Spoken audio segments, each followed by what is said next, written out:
Rere, pie sienas rāmīts, un tajā bilde jūt kā dāmīts ar skatīniem to silda. Jo no bildes es pretī skatos, dzestas vējš te puš man matos. Attālā esmu es Everestā, Rāpuls te jau teica man, ka nevar es tā.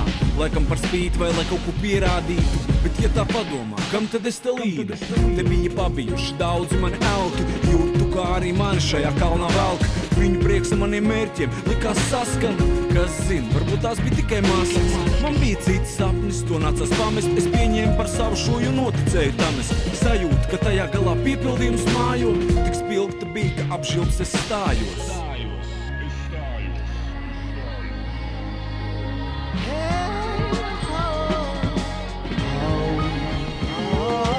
Jāapgūst, kas neapgūts, lai kļūst par lejām kalnī. Jāapgūst, kas neapgūts, lai kļūst par lejām kalnī. Tātad esmu te Everestā, jo man teica, ka nevar es tā. Toreiz pats sev šeit bija nofučējis, bija man tad 22, nu jau man 40. Pats attīstīja bildu un rāmī, ieliku to pats nolemdams, ka te man jāmīt. Tagad stāv te sastinguši skatiem, smaids arvien mazāk atgādina patiesu. Tas tomēr nav man, bet labi ko tur jājautā, kā šis rāmis mani notur.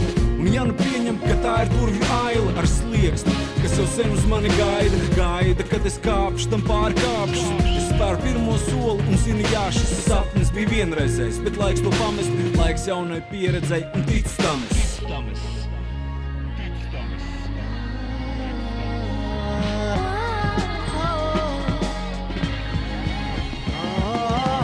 Jāapgūst, kas ir neapgūts, lai kļūst par lejām kalnī. Jāapgūst, kas neapgūts, lai kļūst par lejām kalnī. Kad kāds no maniem tēliem brūk, es atklāju sevi no jauna. Ir jāapgūst, kas neapgūts, lai kļūst par lejām.